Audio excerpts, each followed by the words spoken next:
1/4 of the legendary Firm group, which was like an all-star group when it came out. Which leads me to my first question. You know, I like you watch the show. You know, I'm gonna set it over some shit. Let's go. Why didn't you sign with Nas? Why didn't I sign with Nas? Why didn't you sign with Nas? Nas never proposed a deal for me. You know, at the end of the day, you know, we were friends in the hood. You know what I'm saying? He had a situation going on. He had probably just maybe got that type of power, but at the end of the day, it was never a deal for me on the table at that time, per se, for him, from him. You know what I'm saying? I wound up signing with the Trackmasters only because they put up the situation. They put up the bread. They put up all that shit. You know what I'm saying? When I signed, for the most part, my back is against the wall. I'm like in the hood. I'm in the hood getting in trouble. I'm, you know what I'm saying? I'm back and forth in jail, shit like that. So to say, yo, I got a situation for you. Here goes some bread. I would have pretty much jumped on it. I mean, because that was the team. You know what I'm saying? And for the most part,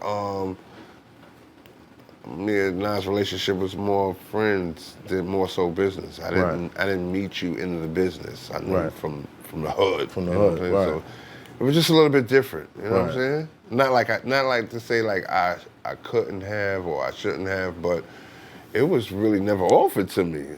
That was never offered to me. You know what I'm saying? Wow. Would you have? Would you have? At the time, if it was structured right, I mean, doing business with friends can always be a little funky. Like, I mean, because I'm signed to, I'm used to coming to a major label. Like the guys that we were dealing with were in charge of a division in Columbia Records. So every time we would go to see them, we're in the big building. So I'm used to the big building, the offices, and all of these people that I don't know that's working on my project and shit like that. To have my man say that I know that he might have the money per se to sign me, but I don't see the structure. Right. Like you would probably instantly have to hand me off to somebody else who I probably don't have a relationship with anyway. We might clash at the time because I'm like, who are you? You know, you're forced to throw all these into, you know, extra parties into the picture. So, you know. And you thought of that. That's like the deep part of thinking. But at the end of the day, it was pretty much the money and, you know what I mean? Just trying to stay out of trouble. The chance to just get to do what you want to do, and Trackmasters was still very, very valuable. Shout out to Tony Pope. You know what I'm saying? Well, they were those That guys. was a good place to. That was a good place to be because they got relationships with everybody on down. So because they were the prior Neptunes to that, of that prior era. to that situation probably being able to happen, the Firm, which you probably were asking me about anyway, already happened. So I'm already, like I said, I'm in the mix of all of these meetings. It's happening. Like, you know what I'm saying? So it's a little bit different. All right, so at the time, Jungle was managing you, right? I guess you could say, yeah. Kind of? Okay, all right, cool. Let's go back. Queensbridge. I've said this many times, like, the borough of Queens is probably like the place where the most rappers have come out of. Like, I don't think there's a comparable. I thought Brooklyn had a lot of rappers. Brooklyn has a lot of rappers. We need to go down the list. Let me ask you this. Brooklyn got a lot of rappers. Do a Brooklyn Mount Rushmore and a Queens Mount Rushmore. Think about Bruh. The I'm Queens keeping one is gonna it a be buck tough. though. I'm keeping it a buck though. My niggas from Queensbridge always felt we was Queensbridge. Like there's Queens and then there's Queensbridge. like kind of like how Far So Rockaway. there's a separation. About Southside. No, like even though we all rocking. We all rocking. But I'm from the projects, and not just I'm from the projects. I'm from the biggest projects, right? So we self-contained. So the only time, sometimes you only see certain niggas is like when I go to the Avs to go see my PO, or you might be fucking with a chick.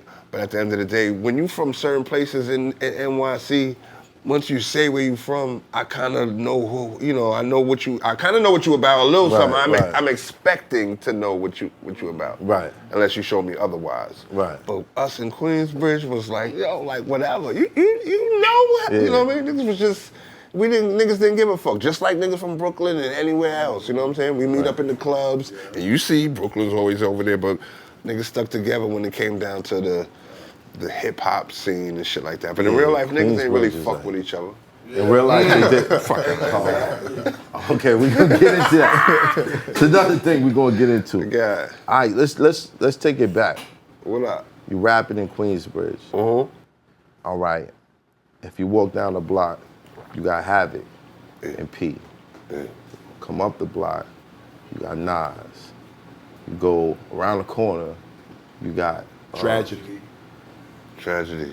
everywhere. They're just Omega. everywhere. Different people all over How the about place. this? Ron Artest. No, we talking about rappers. No, but I'm just Shout out to talking Ron about- Artest. I'm talking about the level of the hood itself, Yeah, the yeah, quality of it's- humans. This is a rich environment. Yeah, rich, This is exactly. a rich environment. Yeah. son. If you're a rapper and you growing up in Queensbridge, like, bruh. I think what made it a little bit easier for us is the fact that, like you said, Havoc. Prior to that, like, you know, you could go down generations. Like, you know, you got Marley Marl. You got people that was doing shit like that. But when I say that, like, Marley Marl is the brain to so many shit. Like Havoc, like when I talk about Queensbridge, it's real easy to say we created our own sound, so to speak. You know what I'm saying? When you talk about like Mobb Deep, but you could, you know, I'm talking about the generation from Mobb Deep. I don't even talk respect to Marley Marl and all that. Right. But when you talk about Mobb Deep, right? The difference between Mobb Deep and some of those other groups is that Havoc and them was creating their sounds, where other people right now might be sampling and mimicking other shit. They had those dirty sounds that, you know what I'm saying, that maybe that only like the RZA might, you could be like, ooh, he has some dirty shit. They just made their own sound. When you hear it, you know that that is that. Right. You know what I'm saying? Other people had to go to producers to try to create shit. Like if you talk about a Nas and some of these other guys, they had to kind of create the sound. But Havoc and them always did their own shit. Right. You know what I'm saying? Yeah, that's different. And so Queensbridge guys kind of like made this kind of music that if you grew up around that time and you was really kind of into rap, you know what I mean? You might pick and choose who your favorite is out of the hood for different reasons. You might like whatever, you know what I mean? To each his own, like wherever, my honest opinion. Right. But everybody delivered in a way where it kind of like, it was like rapid back to back. Those early years, it was like, holy Right. shit. And the only way that you even heard these guys was through New York City mixtapes. Yeah. You know what I'm saying? If you had the option of knowing somebody that lived in the hood, of course you might know about it, but shout out to the mixtapes that kind of kept all of these niggas alive and Yeah, shout out to like Clue. The Clue and Shout out to fucking Clue. You know what I'm saying? Oh my God. If it wasn't for those guys, because those songs and shit like that wasn't on the radio, you didn't have the option to turn in the radio on and hearing that shit. But if you had the mixtapes, you might buy that shit just because only 2 names is on that most. If you a hip hop Word. fan, like Fact. you might look at that shit and be like, I don't want this Yeah, I shit. don't know this I'll buy the whole tape just to hear. Right. Just for them 2 joints. Right. Just And for so I number 12. came up in That's that. a fact. Yeah, exactly. I You came can't- up in You that. spoiled. You spoiled, son. You I spoiled. don't know, you know what I'm saying? I didn't know Clue was becoming that hot. I just knew that when I got the call, he was allowing me to get on his tape like early. It was a thing that, you know, you could get on the tapes, but after a certain number, they gonna, you know, people gonna start fading out. Yeah, You start, yeah, facts. you know. Like- So, but the first 9. see, I was supposed to say a number, 9. I forgot to bring that up with Clue, man. Because everybody wanted to be in the first 9 records Yeah. all the time. Yeah. Because They by would number ask me, 10, like, Right. how can I be number 2? How can I be number 3? Type of shit. Yeah, Clue said he was feeling the pressure because everybody wanted the number 1 slot. And it wasn't until he got Fabulous that he could, you know, argue like, this my artist. Like, you Yeah. can't argue that Yeah. shit. You know what I Yeah. mean? Yeah. But Yeah. that shit used to be crazy for him. Now, what is it like? You come outside, everybody's around, you're an artist yourself.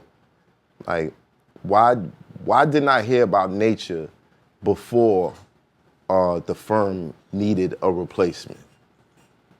Because Nature never viewed itself as an artist like that. Nature just knew that he could rap just as good as anybody you put him next to. I've never been around anybody, but I know I can mimic shit. I know I love this shit, but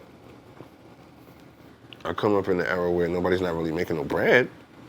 So how hard am I really gonna go? My guys, a couple guys I know in the hood is making bread, but Right.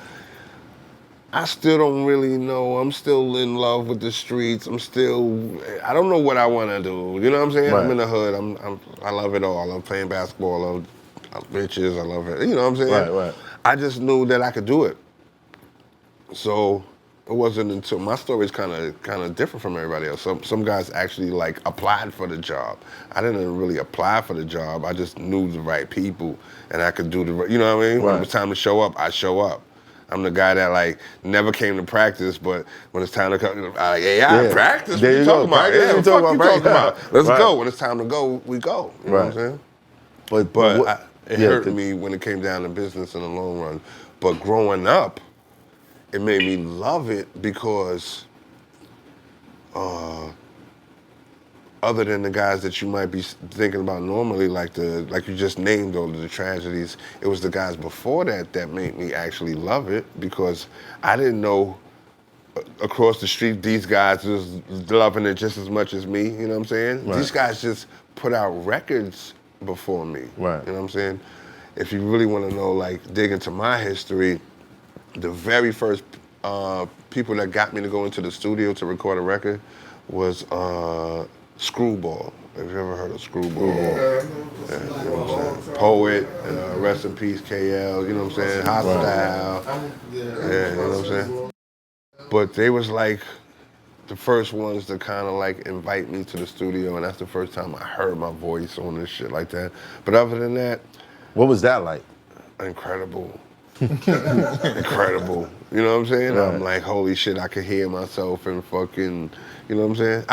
I'm always and still to this day kind of like my worst critic when it comes down to shit. I'm sure you like don't like certain shit and people be like, what the fuck is wrong with you? Good, leave it. No.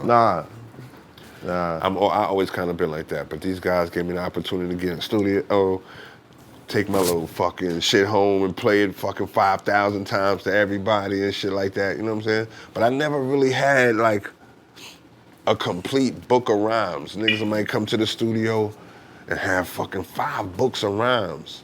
And I come to the studio with fucking... Who had 5 books? Just the various hood rappers. But it was nobody you remember specifically like, yo, he got the book. I'm asking niggas for a pen and paper. This thing got the book. It was always niggas on top of my game, on top of their game. The few dudes that I came into the game early with and seen how they moved, you know what I'm saying? Like, you know, shout out to my dude Cormega. Cormega was a dude that was ahead of the game at the time. You know, when they was talking about, if you ever talk about hood notoriety and guys that was kind of like making a name for themselves, few names stick out, you know what I mean? Back then, you know what I'm saying? Guys that had like cassette tapes. They would have cassette tapes and they would float around the hood and it would be like whole albums worth of dope shit. Like, you know what I'm saying? Tragedy, guys like that. Like, you know what I mean? Those are the guys that was ahead of me that made me want to do it more. It's Hoffa. Trapper turn smack rapper. Only smack rapper that you know is smack rappers. Got bars I can hang with the backpackers. Trap star, I don't hang with the backpackers. I'm in the hood with the work you heard. Making fiends leave earth you heard. Got your baby mama thirst you heard. Feel the flow, nigga, throw it in reverse. This the wave you need to surf you heard.